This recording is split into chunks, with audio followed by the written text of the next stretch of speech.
Monsieur Martin! Monsieur Martin! Monsieur Martin, venez vite. Il y a un homme chez moi. Voyons, attendez, non, attendez. ce n'est pas le temps. Il faut que vous veniez tout de suite. Ah, vous savez, Élie, depuis des mois que j'occupe ce poste, il ne s'est pas passé une semaine sans que vous ayez vu 3 ou 4 personnes rôder autour de chez vous. Mais écoutez, vous cachez de l'argent sous votre matelas ou quoi? Cet homme n'était pas un rôdeur. Il disait je ne sais plus quoi. Et il titubait comme s'il avait trop bu. La boisson est peut-être son point faible. Monsieur Martin, cet homme n'était pas sûr.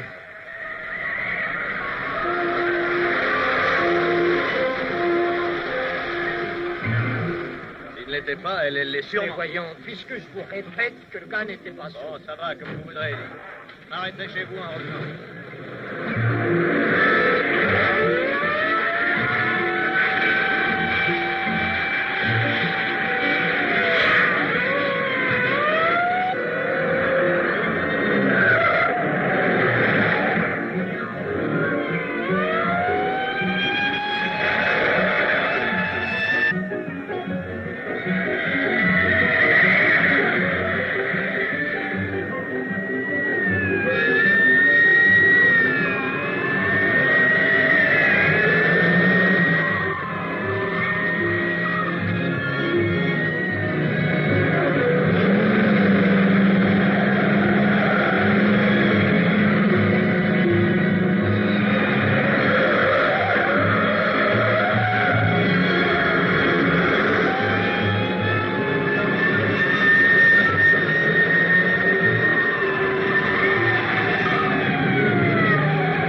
Alors?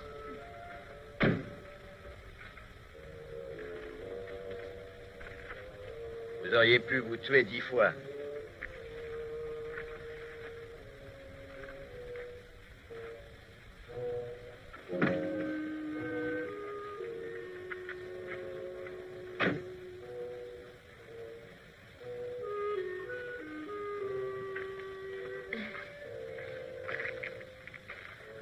Shérif,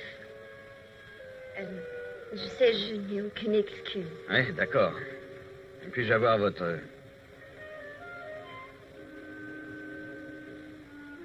J'allais assez vite, un peu trop, n'est-ce pas? Je dirais même terriblement, moi. Vous savez, c'est une vieille route. Elle est dangereuse en diable. Elle est jalonnée de panneaux qui disent 40 km à l'heure, 20 km à l'heure, attention, tournant dangereux. Alors, vous pensez bien que ces signaux ont leur raison d'être. Encore faut-il pouvoir les lire. Je les ai tous lus l'un après l'autre. Croyez-vous qu'on les ait mis là pour les piétons? Pouvez-vous me dire si vraiment une personne saine d'esprit conduirait comme vous l'avez fait? Non. Tiens, j'aurais cru que vous diriez le contraire. Eh bien voilà, shérif, je suis dans un état de nerfs. Je sors d'un foyer brisé. Vous expliquerez cela au juge. Vous n'allez pas me dresser contravention? Oui. La seule chose que je puisse faire, c'est de ne mentionner que la plus minime des infractions que vous avez commises. Dépassement de la vitesse. Limite autorisée. Voulez-vous signer là, je vous prie?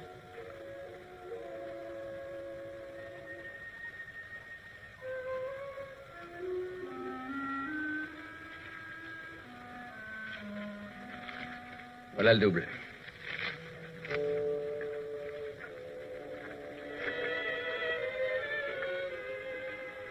Je garderai le délit de conduite dangereuse pour une autre fois.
Allô, mademoiselle, vite, allô, le bureau du shérif, vite.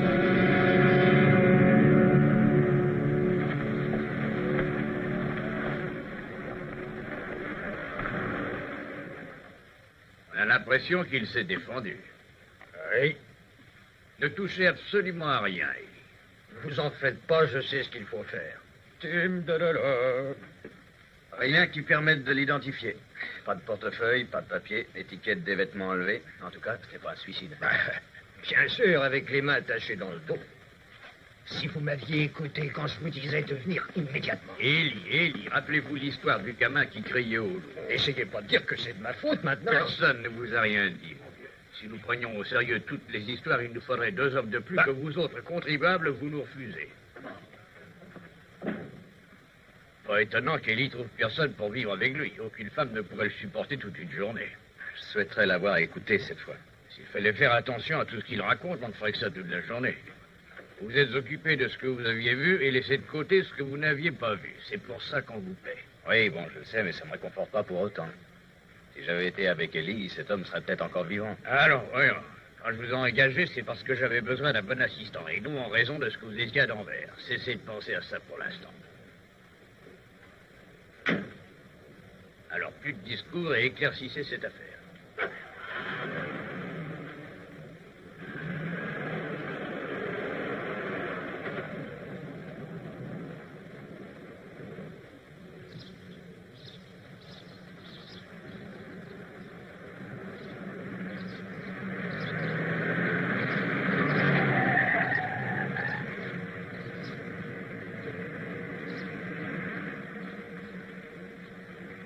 Bonjour, shérif. Bonjour. Vous allez vous coucher ou vous vous levez avec le soleil? Je cherche une aiguille dans une botte de foin. Je suis à la recherche de tuyaux sur un type, alors je pensais que vous pourriez m'aider. Ma foi, si je peux. Et un bonhomme de 55-60 ans, de grande taille, cheveux grisonnants, allure distinguée. Et vu pour la dernière fois, portant un costume gris foncé et un tissu bizarre. Je n'ai vu personne dont le signalement corresponde. Merci quand même. Oh, s'il se présentait, faut-il lui dire d'aller vous voir? Non, merci. Je l'ai déjà vu.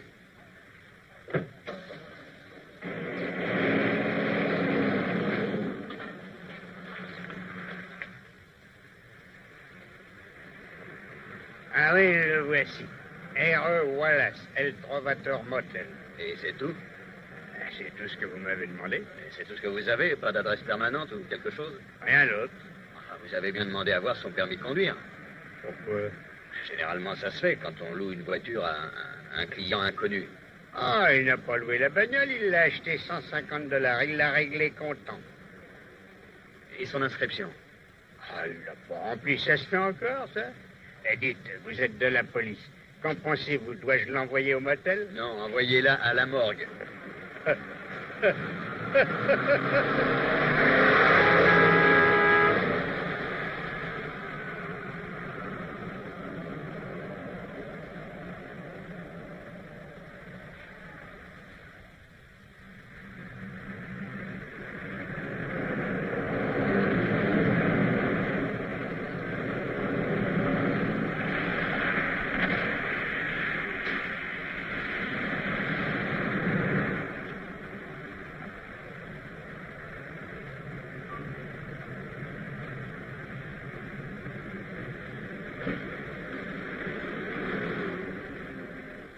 Bonjour. Bonjour, madame. On dirait qu'il va faire chaud aujourd'hui encore, hein? Oui, j'ai l'impression. C'est pour vendre des billets pour le rodéo du shérif ou vous faites une descente de police? Ah, pas chez vous, madame. J'essaie simplement d'obtenir des renseignements sur un monsieur R.E. Wallace. Ah oui, le numéro 8. Ah, je crois pas qu'il soit là pour l'instant. Je vois pas sa vieille voiture jaune. Ça vous ennuie si je jette un coup d'œil dans sa chambre? Pourquoi ça m'ennuierait? Pouvez-vous me donner quelques détails sur ce monsieur Wallace? Pas des masses, vous savez. Il est ici depuis 4 ou 5 jours, mais il m'en raconte bien plus que vous. C'est un monsieur très calme, très distingué. Je dirais un homme d'affaires, à mon avis. Probablement de New York. Il a une curieuse façon de parler. Ah, voilà lui. Qu'est-ce que c'est que ça? Mais qu'est-ce que ça veut dire? Mais c'est horrible. Voyez, tout est bouleversé. Oh, je vais sûrement lui dire 2 mots à ce monsieur Wallace. Ce n'est pas lui qui a dû faire ça. Oh, quel travail. Bon, on va mettre tout ça en ordre. Ne touchez à rien, je vous prie. Je vous le demande au nom de l'Arizona.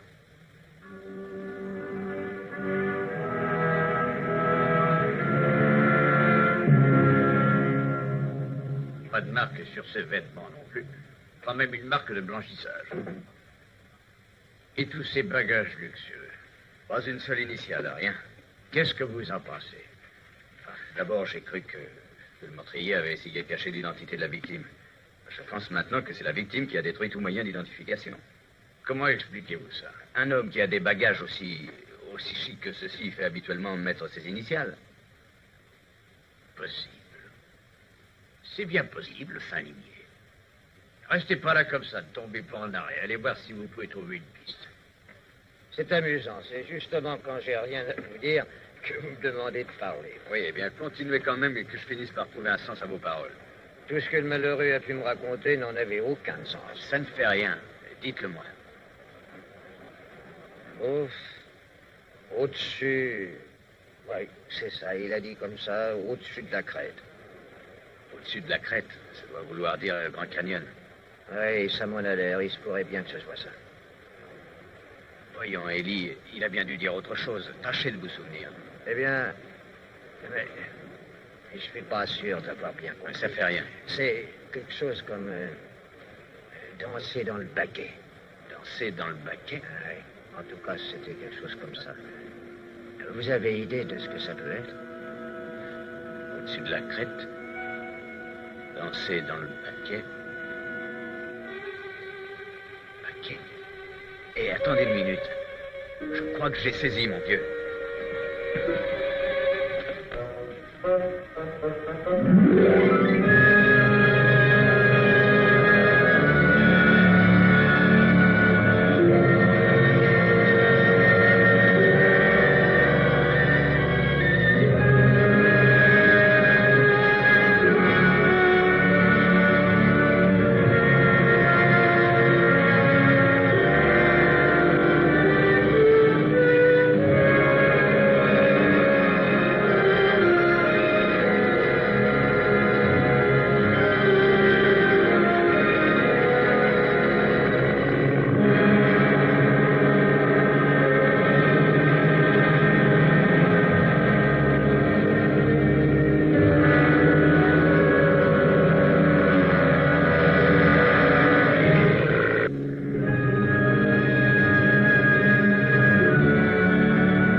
Hé, Jacques!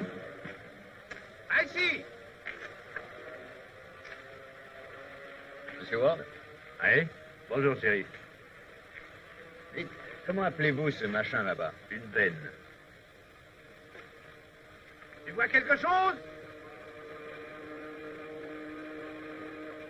On appelle ça le baquet dansant par ici. Qu'est-ce qu'il cherche? Charlie Piper. L'ami de Charlie est un des hommes qui travaille ici. Il a disparu. Quel genre d'homme est-ce? Il a environ 30 ans, peut-être 35. Et vous n'auriez pas vu un homme d'environ 60 ans, cheveux grisonnants, 1m72, bien bâti? Non. Hommes qui vivent, rien que nous autres. Ça s'est déjà produit une fois qu'un type soit tombé là en bas. Vous vous rendez compte, il était tellement actionné à vouloir allumer son briquet qu'il a marché jusque dans le vide. Comment expliquez-vous ça? Depuis quand l'ami Charlie a-t-il disparu? C'est difficile à dire, il était de garde ici pendant le week-end. Quand nous sommes arrivés ce matin, plus personne. Et vous n'avez pas pensé à prévenir le bureau du shérif? Attendez, ne m'embarquez pas encore. Quand un type est absent chez nous, on en fait pour un drame. Que voulez-vous dire? Notre boulot, c'est pas drôle. Vous voyez le baquet, là? Eh ben, il fait près de 3000 mètres à travers ce canyon jusqu'à la grotte qui est de l'autre côté. Dans cette grotte, il y a environ 500 000 tonnes de guano préhistoriques de chauves-souris. Et puis ça fait beaucoup d'engrais. La seule manière de le sortir, c'est d'utiliser le baquet. Je suppose que Charlie en avait assez de pelleter cette saloperie et de se promener dans l'espace, alors il a dû filer. Peut-être nous enverra-t-il des cartes postales de Las Vegas ou d'ailleurs. Hé, Jacques! Alors?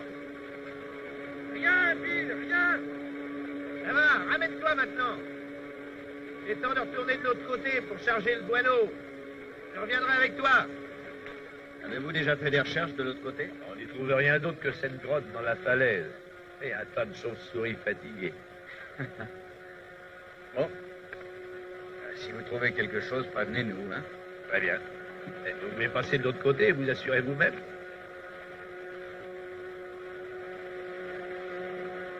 Non, merci.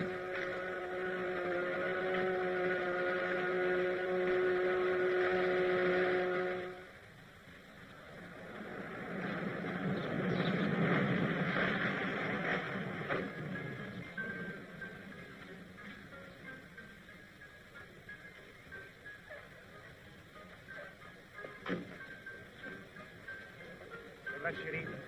Ça va.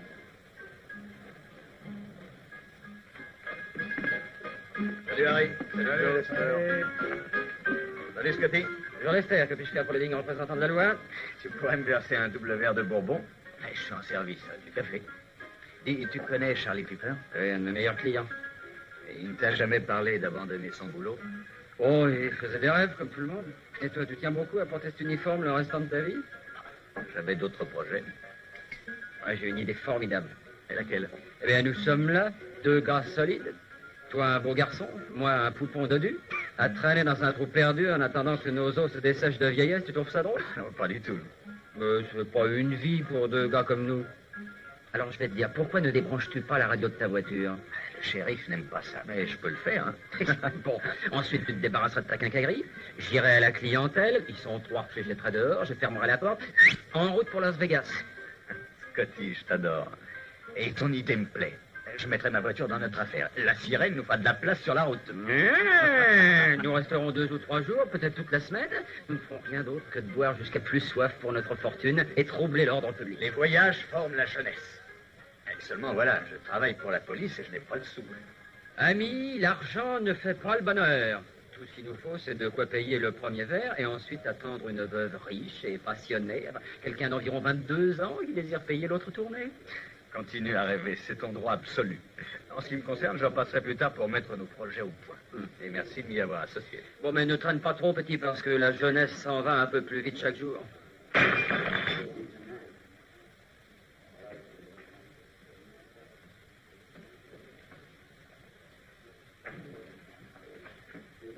Non, plus rien, merci. Il faut que je conduise.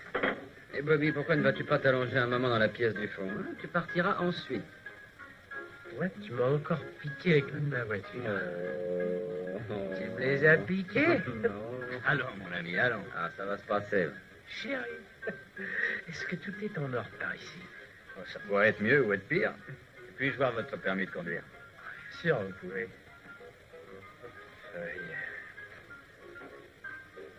Non, le permis, ça suffit. Merci. Vous êtes parent avec les mines d'or Kendon? Surtout, ne le répétez pas. Et avec Janice Kendon? Shérif, et la discrétion, jamais de nom de femme dans un café. Est-ce que tu veilleras sur sa voiture? Peut-être sera-t-il en état de la reprendre demain matin. Oh, ben, attends un peu, chef, que tu vas pas l'embarquer pour ça. Non, c'est l'heure de coucher les enfants. Je vais le reconduire chez lui. Les fistons.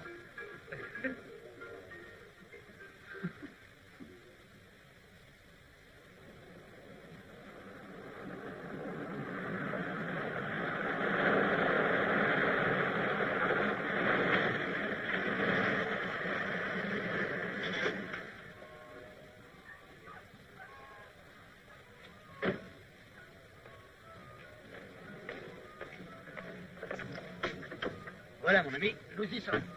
Pourquoi vous m'amenez ici? N'est-ce pas ici que vous vivez? J'y existe simplement, mon vieux. Si je veux vivre, il faut que j'aille ailleurs. Hé, Jeanne! Tu es là? Où que tu sois, viens me chercher. Ah. Où l'avez-vous trouvé? Votre mari semblait avoir besoin d'un léger appui pour rentrer. Qu'est-ce que j'en fais, madame? Oh, ne vous en faites pas. Vous le saisissez comme ça et vous le poussez bien fort. Ce n'est pas mon mari, c'est mon frère Bob.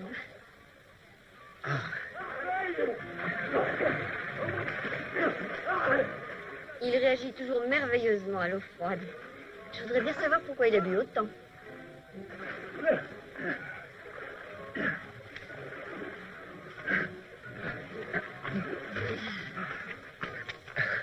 Cette marche est dangereuse.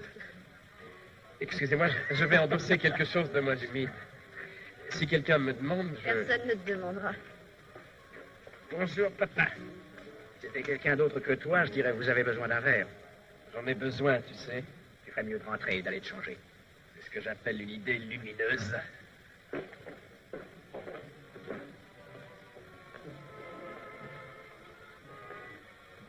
Enchanté de vous voir, monsieur. Je vous remercie de l'avoir ramené, c'est naturel. Je ne crois pas que nous nous connaissions. Oh, excuse-moi, père. Le shérif... Lester Martin, monsieur. Ah, Martin.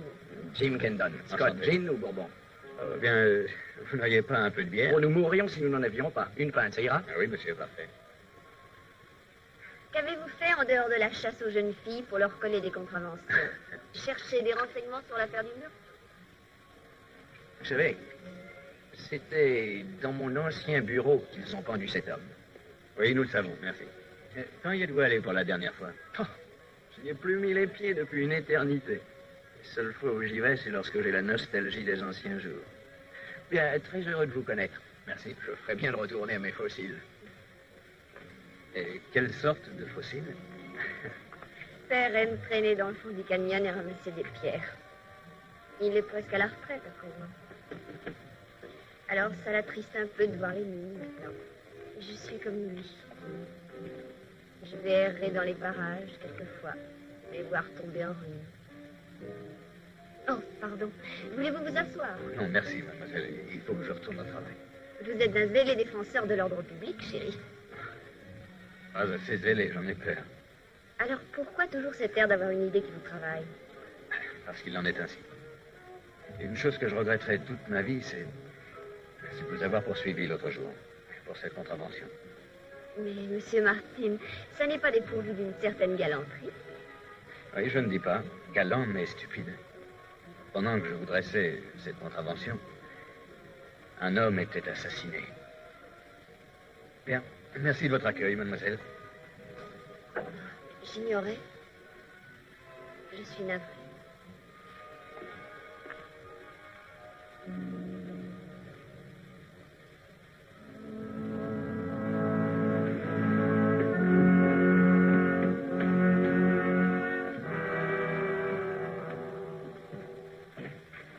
Bien, c'est vous, Ward. Vous avez du nouveau?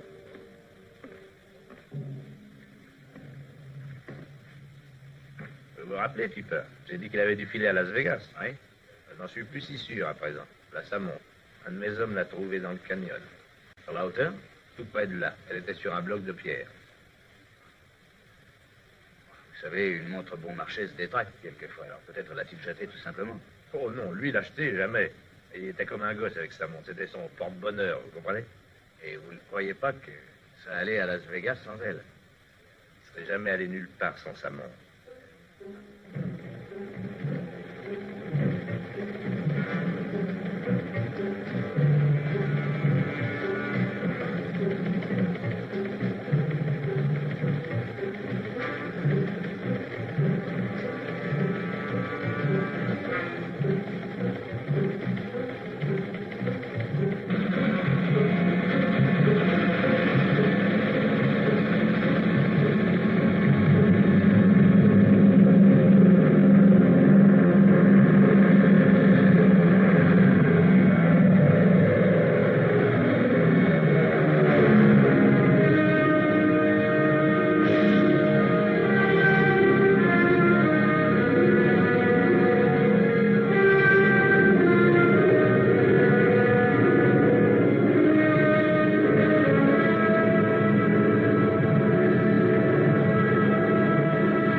pas gagné tout cet argent en maniant la pelle.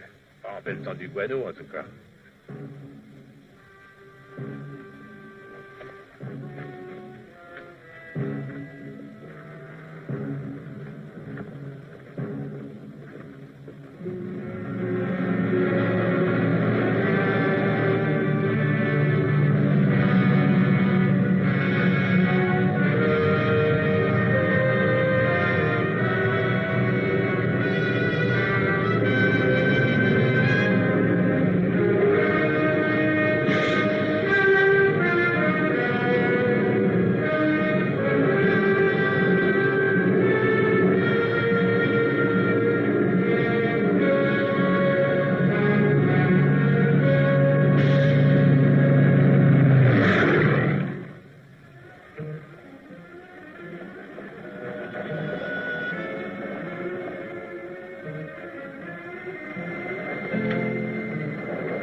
Ellie?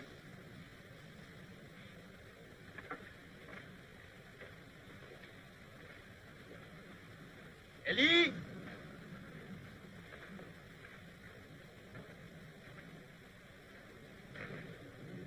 Ellie?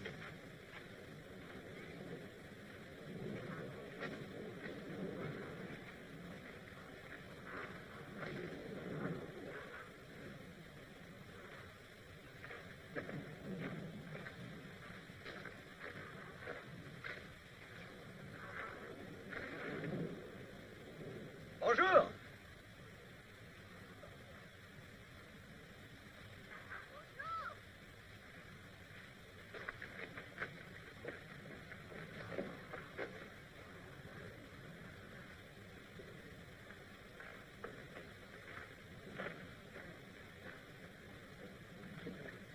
Quelle agréable surprise. C'en est une pour moi aussi. Avez-vous vu Ellie par là? Il est probablement allé à Kingsman faire les provisions. Oui. Je peux vous tenir compagnie. Il y a ta place. Qu'est-ce que vous faites ici? Alors j'écoute les explosions dans la mine. Je ne les entends pas. C'est parce que vous n'avez pas connu Kendall en ces beaux jours. Il y avait plus de 10 000 personnes qui habitaient ici quand les mines étaient en activité. Oh, c'était un endroit plaisant, bruyant, avec le grondement des machines, le grincement des treuils, et de temps à autre une grande, magnifique explosion. Et tout le jour, des gosses riant, jouant, se bousculant, hurlant, criant. C'était une ville qui riait à gorge déployée. Le salon de Scotty était un des 7 endroits où dansaient les filles. Dites, Mathusalem, quel âge avez-vous? C'était ainsi il y a moins de 20 ans. Regardez ça maintenant.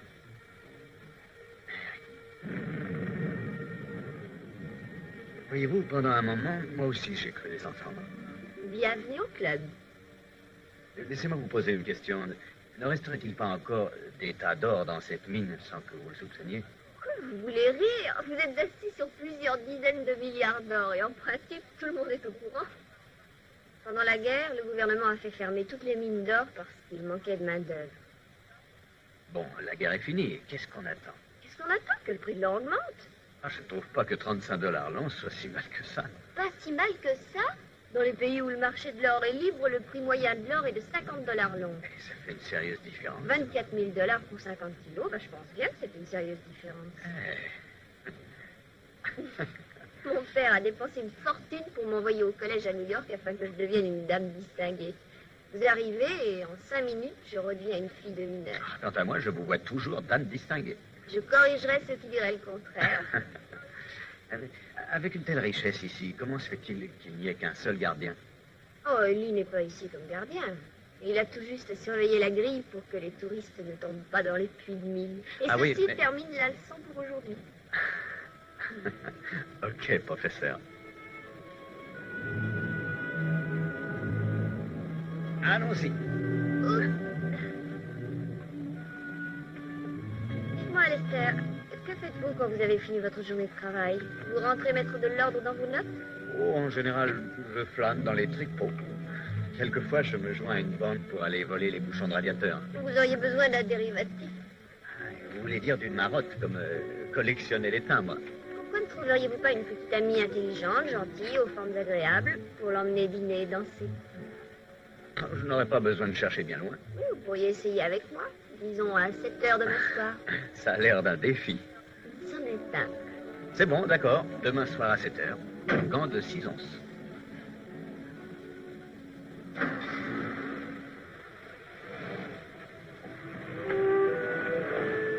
Ouvrez l'œil sur la route. Vous pourriez tomber sur un flic.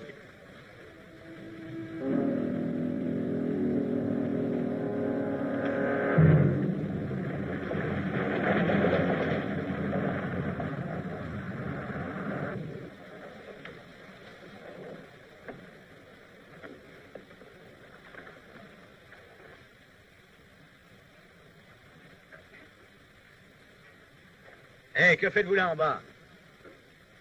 Ça vous regarde sûrement pas. Sortez de là-dedans.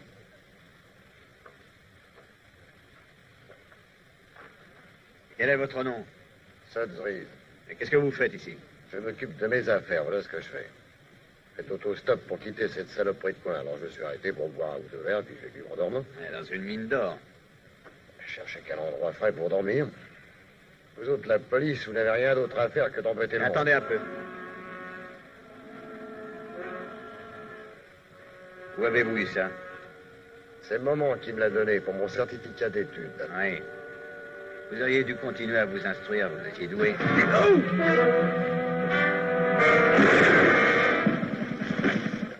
Les mains en l'air. N'y bougez pas. Maintenant, tournez-vous. Un pas en arrière. Je devrais vous loger une balle dans la tête.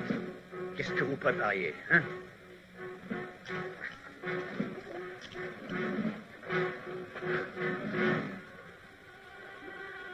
Pas étonnant que vous ne vouliez pas que je regarde ça. R.E.W. Monsieur Reese, si vous tenez à nous quitter un de ces jours, vous ferez bien de m'expliquer où vous avez trouvé ces jumelles. On une façon de parler à un honnête homme. Je les ai trouvés qui traînaient là-bas derrière. Et vous n'avez pas eu l'idée de les restituer à leur propriétaire? Je ne connais aucun R.E.W. Reese, vous allez venir à Kingman avec moi. Juste pour nous assurer que vous ne le connaissez pas. Vous m'entendez maintenant? Owen, allez donc voir ce qui se passe. J'ai assez d'emmener avec vous. Je ne plaisante pas. Bon, coffrez-le pour voie de fait et présomption de meurtre. Meurtre. Présomption de meurtre? Ce garçon doit aimer les voyages, attendu qu'il est sorti hier soir de la prison de Prescott. Hier soir de la prison de Prescott. Vous connaissez ce type? C'est l'un de mes plus fidèles pensionnaires, Sudsreed. Il se plaît avec nous, pas vrai, Suds? Oui, vous avez la meilleure prison de la contrée. Alors pourquoi m'a-t-il frappé quand j'ai voulu regarder ces jumelles qu'il portait autour de son cou? Il a le coup de poing facile. Regardez les initiales. R.E.W. Ça pourrait bien être R.E. Wallace. Où les as-tu trouvés? Comme je l'ai dit aux plaisantins, là-bas près de la mine. Je regrette, Lester, c'est probablement vrai. De toute façon, nous pouvons le coffrer pour voie de fait. Shérif, la tournée du district de nouveau téléphone. Je le prends dans mon bureau, embarquez-le. Venez, Lester, vous pouvez venir avec moi. Ah, j'ai rencontré Hougton, la tournée du comté. Ah, il n'est pas enthousiasmé par les capacités du shérif. La réciproque est vraie.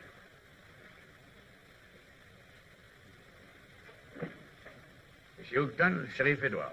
Me voilà rassuré, monsieur Edwards, parce que la population se demandait si nous avions toujours un shérif. J'ai ici dans mon bureau le maire et monsieur Sanford de la dépêche de Kingman. Ils ont l'impression que, bien que vous soyez sur l'affaire, vous ne semblez pas pressé d'aboutir. Pendant nous agissons, j'ai reçu quelques renseignements ce matin, une communication sur Charlie Piper. Ça vient de la police de Los Angeles. Ce vieux renard veut nous bluffer, il froisse des papiers. Si nous ne remportons pas les élections, ce ne sera pas sa faute. Voilà ce qu'il en est. Arrêté pour vol d'un camion. Est acquitté. Apparemment, la tournée du comté là-bas n'était pas à la hauteur. Le 6 juillet 1953, il a été jugé et condamné pour le cambriolage d'un entrepôt. Oh oui, on avait dû changer la tournée entre-temps. Edward, je vais vous dire une chose. Pas un de ces attornés n'aurait obtenu une condamnation si vous aviez été shérif. Parce que le monsieur Piper en question n'aurait jamais été arrêté. Monsieur Houghton, pourquoi ne vous occupez-vous pas de votre département pendant que je prends soin du mien?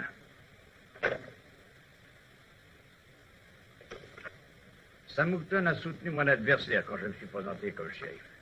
Il sera très heureux si nous ne parvenons pas à résoudre cette affaire. En fait, ça peut me faire échouer aux élections. Ce qui veut dire que dans notre intérêt à tous deux, il serait temps que je me démène. Vous avez saisi toute ma pensée.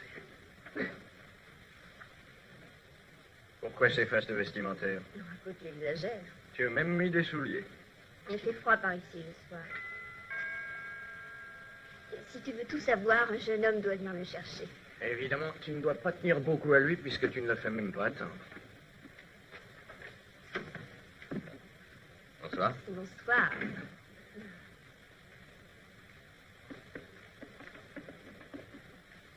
Bonsoir, monsieur Gendon. Bonsoir, jeune homme. Vous voulez prendre quelque chose? Je me charge de l'intoxiqué. Venez, Lester. Prenons ma voiture. Il faut vivre dangereusement. Oh, rassurez-vous, c'est vous qui conduirez. Bon, en ce cas, au revoir, monsieur.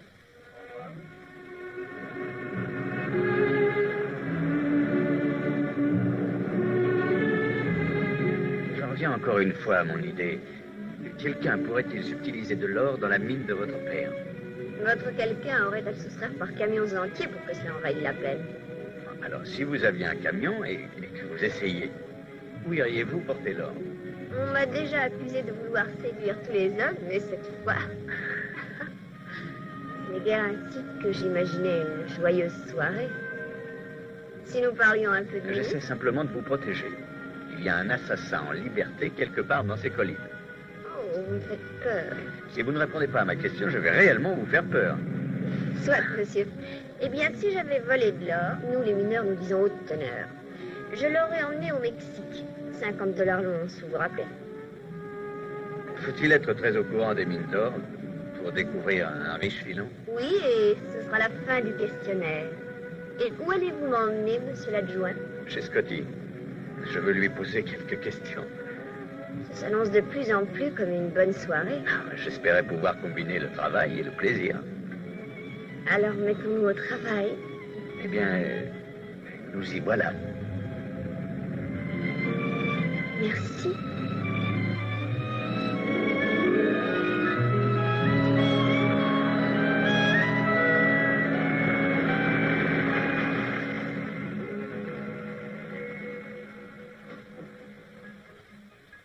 On dirait que votre frère est ici. Il est toujours là. Mais qu'est-ce qu'il fait d'autre? Il paraît qu'il est géologue. Il paraît. Comment ça? Il fait de la géologie pour que la famille lui fiche la paix. Ce qui ne veut pas dire qu'il s'y fatigue. Pas plus à ça qu'à autre chose, d'ailleurs. Excepté l'aviation, peut-être. Mademoiselle Kendon. Oh, table réservée dans les tout premiers rangs, pas trop près de l'orchestre. Et je vous sers quoi? Du champagne, naturellement. Bonsoir, petit. Bonsoir. Je vous rejoins dans une minute. C'est parfait. Bien, c'est ma tournée. Ça s'arrête? Là ou là? Tant pis, là. Vas-y, je t'écoute. Pourquoi n'es-tu pas rentré hier soir? Pourquoi serais-je rentré? Papa et moi, nous étions très inquiets. Je suis navré que tu te fais inquiéter, mais pour papa, je m'en fous complètement. Oh, mais Bobby, personne ne veut se mêler de tes affaires. Mais quand je pense que tu conduisais dans ces virages en pleine nuit et complètement ivre... Je conduis mieux quand je suis sous. Sans doute la force de l'habitude. Alors, c'est ton nouveau béguin? Et ça, c'est la spécialité de la maison ainsi que le garage des voitures. À propos du garage des voitures, aurais-tu vu un étranger par ici? Dans une ville fantôme? Mais qu'est-ce qu'il viendrait faire ici? Bien. Dans le cas où tu verrais une tête nouvelle, mets-toi en rapport avec moi tout de suite. Ben, si je vois un étranger entrer, je lui saute dessus, je l'emballe dans une toile et je te l'envoie par la poste. Tu as ma bénédiction. Oh, c'est un peu prématuré. En général, tu obtiens ce que tu veux. Ai-je obtenu que tu cesses de boire? Il faut bien que tu perdes quelquefois. Il faut que tu cesses à la fin. Tu sais ce que je vais faire? Je vais tirer.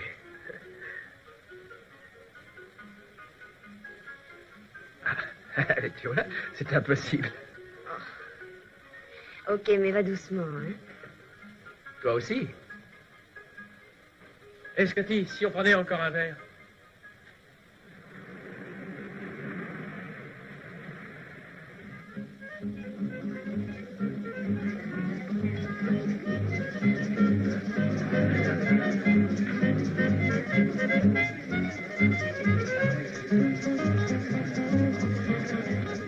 Pour un bras de la justice, vous êtes léger sur vos pieds.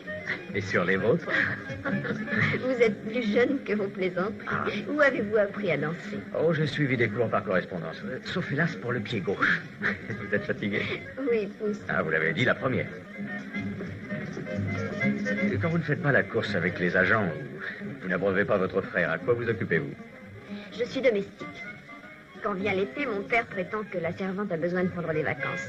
Alors, j'entretiens la maison pour lui et Bobby. Et que faites-vous en hiver? À présent, je sais pourquoi vous êtes policier. Vous aimez vous asseoir et poser des questions. À mon tour, maintenant. Très bien. Que faisiez-vous avant les contraventions et le cha-cha-cha? Je faisais des études afin d'être avocat. Par correspondance? À l'université du Colorado. J'ai été inscrit au barreau. J'ai plaidé pendant 2 ans à Boulder City. Mais cela n'a pas accroché. Pas assez de diversité? Pas assez d'air pur, je crois. Et ensuite? Dans l'une des causes que j'ai défendues, j'ai connu un policier d'Anvers, brigade criminelle. Et son métier m'a semblé plus intéressant que le mien. Alors, je suis devenu policier, brigade criminelle. Détective? Hein? Très intéressant. Étiez-vous fin limier? On avait l'air de le dire. Il avait même été question de faire de moi un attorney. J'aurais voté pour vous. La même chose, s'il vous plaît.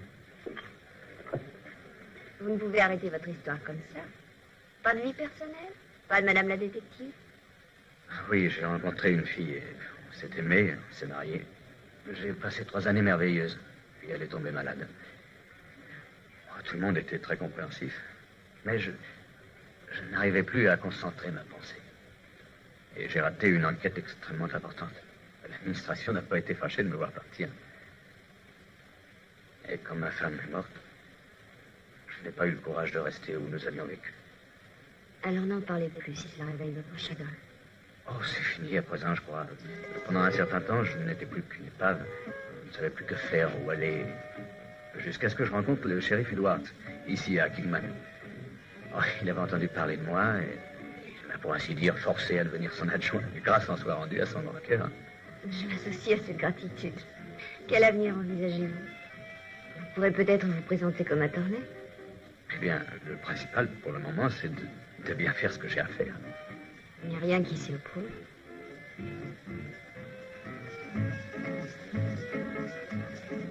Bonsoir, shérif Edwards. Bonsoir, monsieur Houghton. Mademoiselle Kendon, vous connaissez monsieur Houghton, notre attorney? Nous nous sommes déjà vus. Je suis heureux de constater que vous vous relaxez. On devrait bien lui dire qu'à force de travailler comme une bête de somme, on finit par s'abrutir. Oui. Bon, alors je crois qu'il faut que je commence à m'abrutir. L'addition. J'ignore votre opinion, mais M. Houghton vient de perdre un suffrage. Le mien.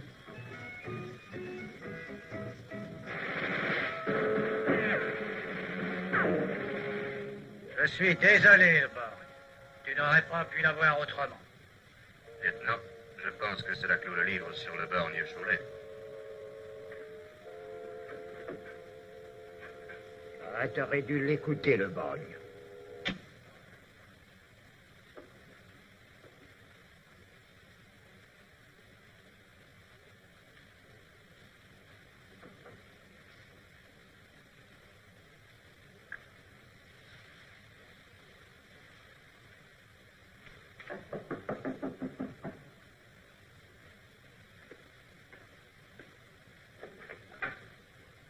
Eh bien, ça alors t'as choisi l'instant pour venir me voir. Je viens justement de faire une découverte. Cet homme qui était assassiné, il est là, à côté de M. Kendon.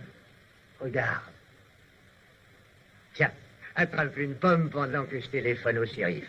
Oh, et plus là.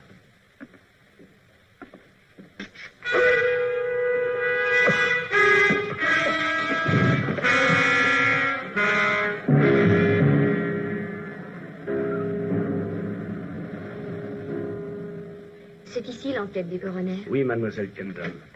Selon votre témoignage précédent, avant de venir ici, vous étiez lieutenant à la brigade criminelle des services de police de Denver. Oui, monsieur. Par conséquent, vous avez l'expérience des enquêtes criminelles. Oui, monsieur, j'ai une certaine expérience, oui. Alors, vous pouvez m'expliquer pourquoi vous n'avez pu obtenir le moindre renseignement sur l'identité du meurtrier? Comme je l'ai exposé dans mon précédent témoignage... S'agit-il de votre témoignage concernant la découverte de ce cadavre, ou du cadavre de la semaine précédente, ou de celui d'il y a 15 jours? Quand il se commet autant de crimes qu'il s'en commet actuellement sur notre territoire, il faut être précis. Je suis désolé, je voudrais... Nous parlons de 3 meurtres demeurés impunis. S'il y a 3 cadavres, il se pourrait qu'il n'y ait qu'un seul assassin, ou bien que les 3 meurtres n'offrent aucune similitude. Je crois qu'il y a une certaine corrélation entre eux. Alors, précisez-nous cette corrélation. Quand je pourrais la préciser, c'est que l'enquête sera terminée. Nous savons d'une manière générale que X et Lee Jones se sont vus un peu avant que X ne soit tué. L'un et l'autre ont été assassinés au même endroit. Endroit où ne se rendent probablement que 10 ou 12 personnes par an. Le bureau de la mine d'or inexploitée de Kendon. Et le 3e homme? Charles Pepper. Nous savons que Charles Pepper a sauté ou est tombé ou a été poussé par-dessus le bord du Grand Canyon à Granite Gorge. Oui, mais nous ignorons pourquoi. Quand nous saurons pourquoi, nous saurons sans doute par qui. Voilà une très jolie formule, monsieur l'adjoint.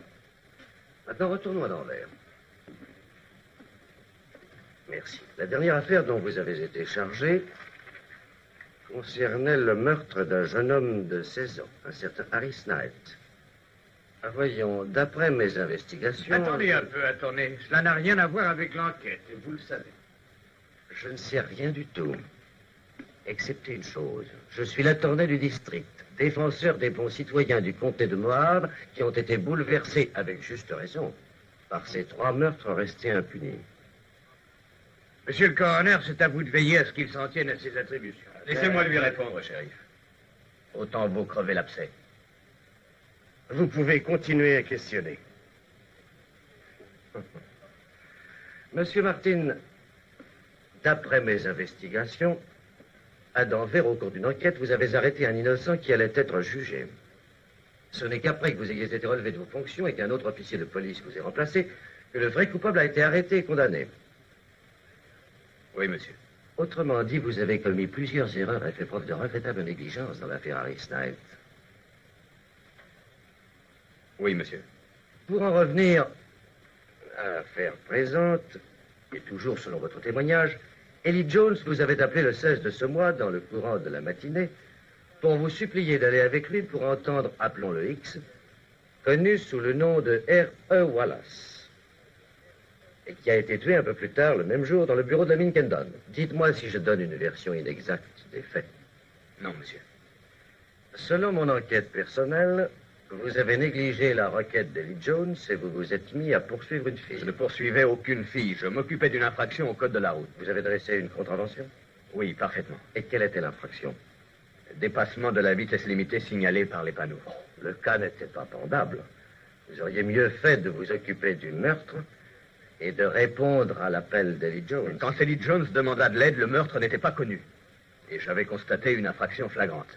Facile de dire que j'ai commis une faute maintenant que les faits sont connus. Vous avez commis une faute dans les cas d'Ellie Jones et de X, comme vous aviez commis une faute dans l'affaire Harris Knight. Alors pourquoi voudriez-vous qu'à présent nous affirmions que vous n'en commettrez pas d'autres? Certes, je ne puis l'affirmer. Personne ne le peut. Monsieur l'attorney, notre unique but ici est de pouvoir établir l'identité du défunt et de déterminer la cause de sa mort. Monsieur le coroner, j'essaie simplement de faire mon métier. Je suppose que nous tous essayons de faire de même.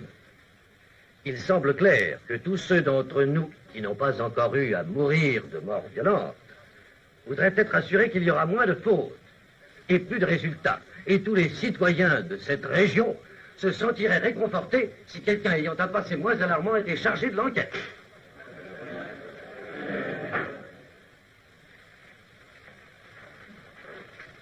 Vous avez lu les journaux?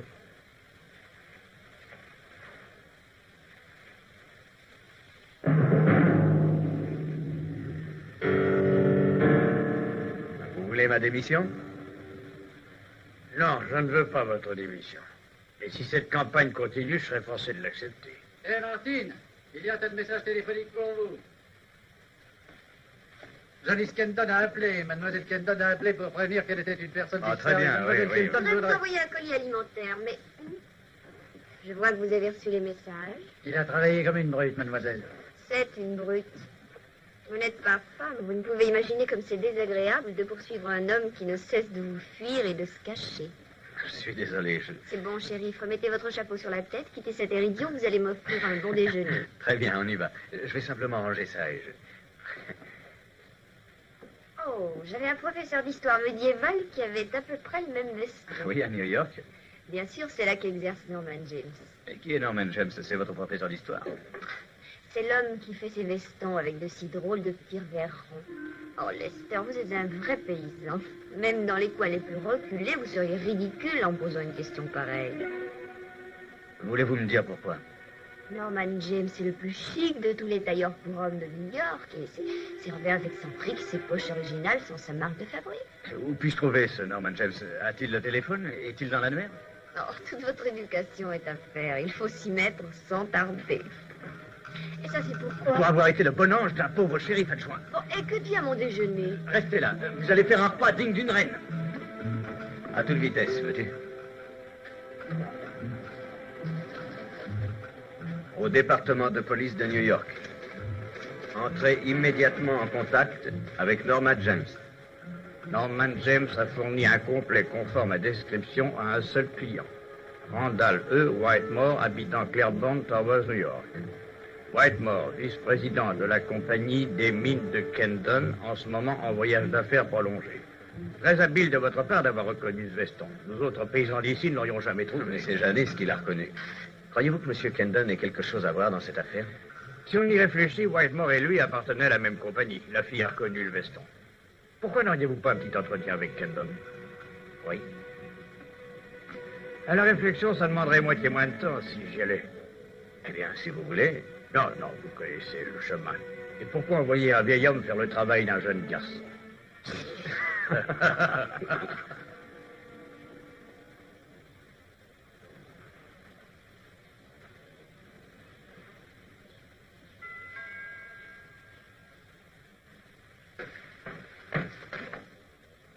Bonjour. Bonjour.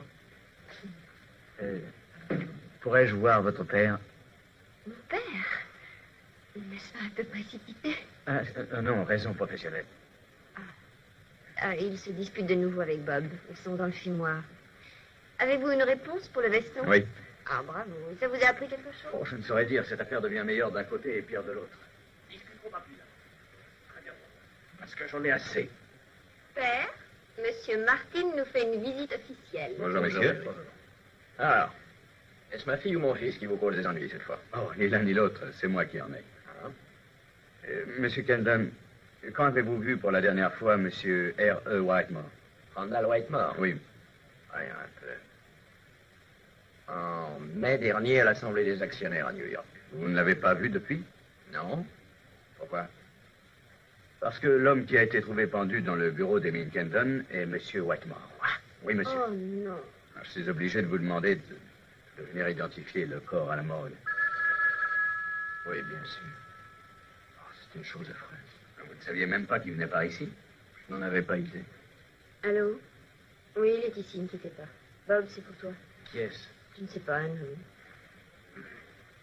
Monsieur Kendon, n'est-ce pas Allô? Un peu étrange qu'il ne soit pas mis en rapport avec vous? Je ne sais pas. Asseyez-vous. Bon, alors j'arrive tout de suite. Je me demande pourquoi il est venu ici. J'ai dans l'idée qu'il avait découvert que quelqu'un sortait du minerai de la mine Kendon. Je crois que vous suivez une fausse piste.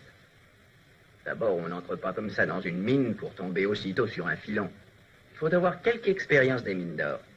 Il y a des tas de gens par ici qui ont cette expérience. Oui. Et après avoir découvert le minerai, il faut encore l'extraire. C'est difficile à faire sans bruit. Oui, à la dynamite. À la rigueur, dans certaines circonstances, on peut extraire l'or avec un marteau et un pic. Mais encore faut-il le sortir et trouver à le vendre. En enlevant quelques centaines de livres de minerai d'or à la fois, d'une valeur de, disons, 6 ou 7 000 $, on pourrait charger le tout sur un camion ou même dans un petit avion. Oui, je le pense. Voulez-vous m'excuser, je vais vous préparer du café. Pas pour moi, merci. Monsieur Kendon, avez-vous raconté tout ce que vous savez sur cette affaire? Que voulez-vous dire? Pas besoin de commettre des vols dans une mine qui m'appartient. Je suis navré d'avoir à vous poser ces questions, mais...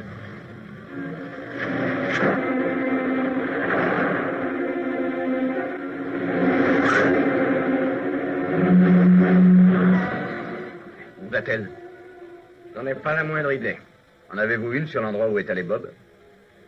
Eh bien, s'il n'est pas au bar, et ça m'étonnerait beaucoup, il pourrait être allé au Cropduster Street, où nous garons le vieil avion de la compagnie. Je reviendrai vous voir. C'est un plaisir auquel je ne renoncerai pas.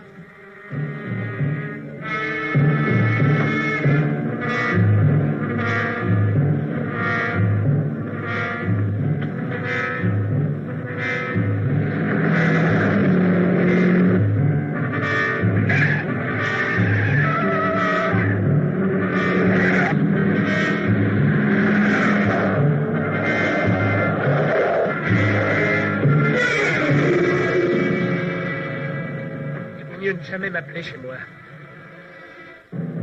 Seigneur miséricordieux, et voilà un petit jeune homme qui s'est levé du pied gauche ce matin. Tu sais qui était là quand tu as appelé? L'adjoint du shérif. Non. Et finissant de charger l'avion, je l'ai sorti moi-même et nous décollerons pour Rio. Rio? Tu es fou? Pourquoi ce changement dans nos plans? Et nous vendrons l'or au Mexique et nous filons vers le sud. Ah bon, car je connais des coins à Rio qui font ressembler New York à un petit village de campagne un dimanche après-midi. Tu me rappelles Charlie Piper. Je le prenais aussi pour un gars intelligent au début. Je suis content de m'en être débarrassé. Et je vais t'apprendre quelque chose. Si je pouvais faire voler cet avion, j'aurais pas besoin de toi non plus. C'est pas toi qui aurais tué Charlie Piper? Oh, j'aurais dû, mais je l'ai pas fait. Un tel bon à rien, juste comme toi, il n'a jamais rien fait de bien. Je lui donne un travail, quelques rochers à faire sauter, et il se laisse pincer par un vieux bonhomme qui portait un veston fantaisie. Alors je lui dis, Charlie, laisse-toi suivre jusqu'au canyon, et alors tu le balances par-dessus bord. Il s'engage dans la lutte, il n'arrive pas à basculer le vieux. Ah oui, et qui a dû faire le boulot? Ce bon vieux Scotty. Tu as commis ce meurtre de sang-froid? Oh, pas d'histoire, s'il te plaît. D'abord, qui a eu l'idée de jouer ce petit tour à son papa pour se faire un peu d'argent de poche, hein? Moi, j'ai marché pour le bénéfice. Est-ce que ça vaut la vie de 2 hommes? 2? Ah, oui, c'est vrai, je t'ai pas parlé d'Ellie. Ellie aussi, c'était toi? Et que voulais-tu que je fasse d'autre? Il voit une photo du vieux fouineur sur le mur du bureau à Kendon. Si je me débarrasse pas de lui et de la photo, tout le monde dans le pays saura qui était le type. On le sait déjà. Non, qui est-ce? Le vice-président de la société, simplement. Ah bah alors comme ça, mon vieux, c'est gagné. Mais ils vont savoir que c'est nous avant la fin de la journée. Parfait, tout y est, c'est ficelé, tranquille comme Baptiste est prêt à rouler. À présent, à toi de travailler, mon gars. Nous mettons attachez vos ceintures, défense de fumée, et en route. Non. Oh, petit, voyons, sois pas comme ça. Si j'ai dit quelque chose qui t'a déplu au sujet de ton vieux, ben, je te ferai des excuses tout le long du chemin. Eh bien. Non, je n'irai pas. Oh, allons, fais pas la mauvaise tête, tu sais que je peux pas faire voler ce machin-là. Gamin, je vais te forcer de te rayer des feuilles de paille de la compagnie.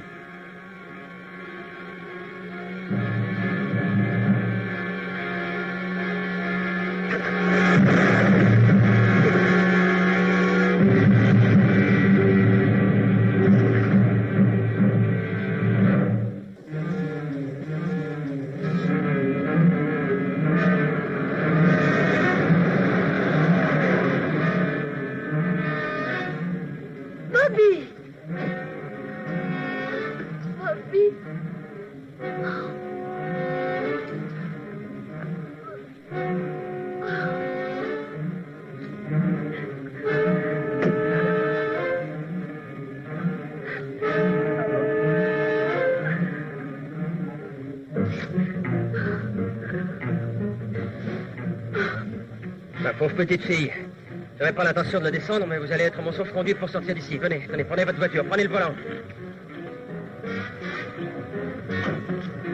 Personne n'osera me tirer dessus, même à blanc, de peur de vous attendre. Vous attendiez pas à ça, hein? Allez, marche arrière. Je ne plaisante pas, marche arrière.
Voiture 3, appel KOA 776. Parlez, voiture 3. Hey, George, je veux parler au shérif. Lester? Oui. Scotty O'Brien est notre homme. Il a tué Bob Kendon, pris la voiture de Janice et emmené celle-ci en otage. Où êtes-vous? Rob de Star Strip, avec un pneu crevé et un radiateur percé. En ce moment, il va vers le nord. Vous feriez bien de dire à Buzz de chauffer les avions. On va en avoir besoin. Je vous prendrai en passant. George, lancez l'alerte générale. Attention, toute voiture.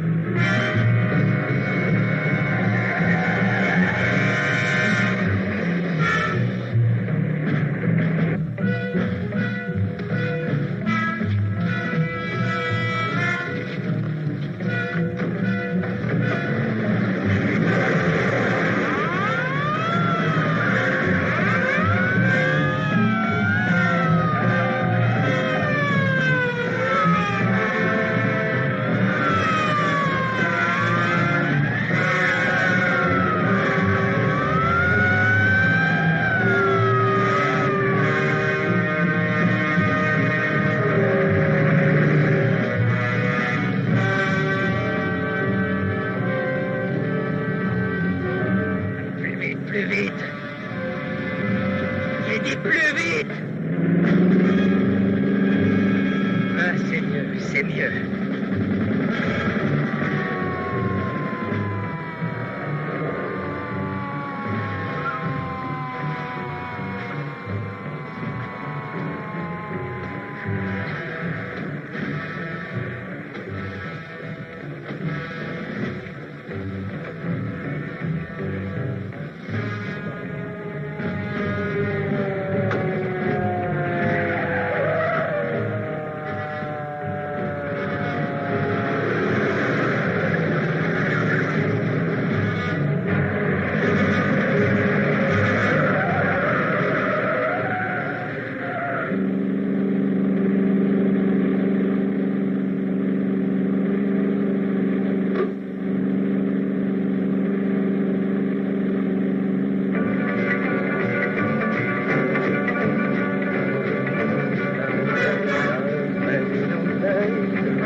Interrompons notre émission pour une communication urgente. La série de crimes perpétrés dans le comté de Moab a continué aujourd'hui avec l'assassinat de Robert Kendon et l'enlèvement de sa sœur Janice par un tenancier de bar nommé Scotty O'Brien. O'Brien et sa captive semblent se diriger vers Pierce Ferry sur le lac Mead, où O'Brien espère probablement prendre un bateau et se perdre dans les vastes étendues désertes qui bordent les rivages. Et maintenant, nous reprenons le cours normal de nos émissions. Arrêtez, arrêtez, arrêtez. Reculez, allez, reculez.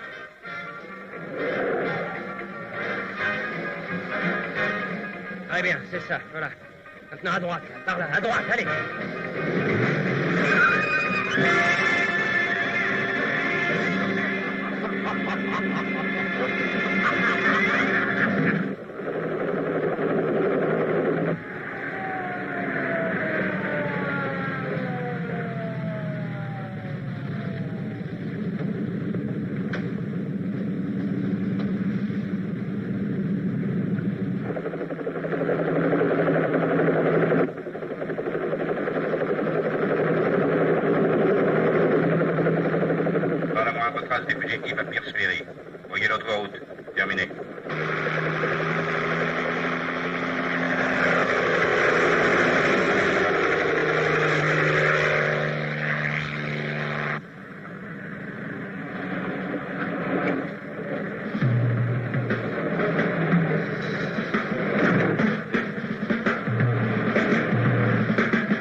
Ça va pas? Écoute-moi, Billy, j'ai un bateau qui m'attend de l'autre côté. Il faut que tu me fasses traverser immédiatement, tu m'entends? Bon, je te préviens, mon feu est chargé. Alors grouille-toi, sinon je te... Faites ce qu'il vous dit, le tuez, Bob.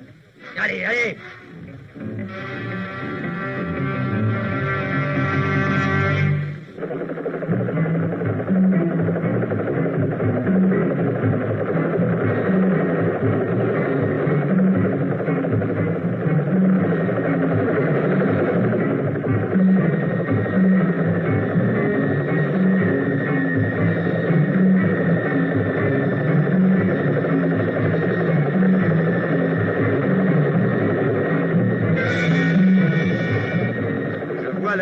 Près de l'abri du téléphérique. Pas de traces des fuyards? Non, ils doivent être à l'intérieur. Nous atterrissons. Nous arrivons tout de suite. Allez-y.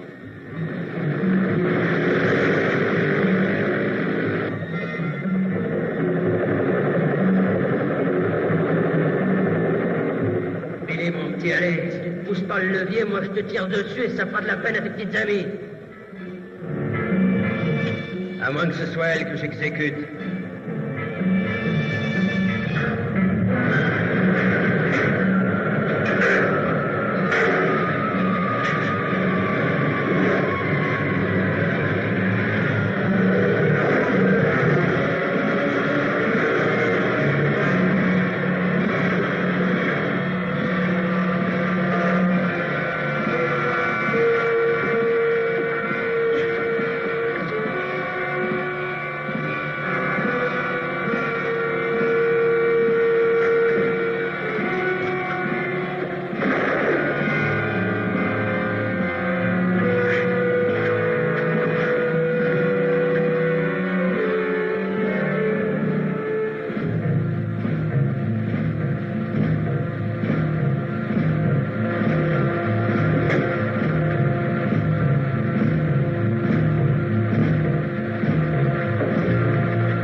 Aidez-moi!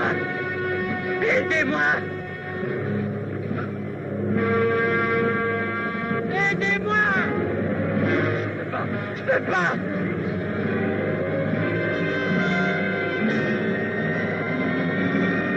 Je peux pas! Ah!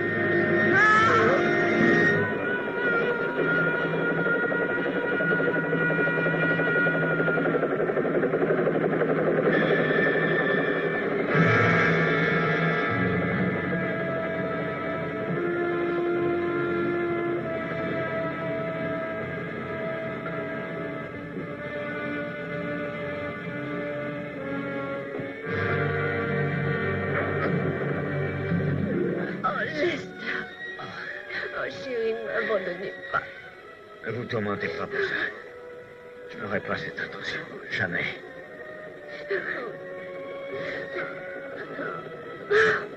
Hé, Ward. Ramenez-nous. Et soyez prudents.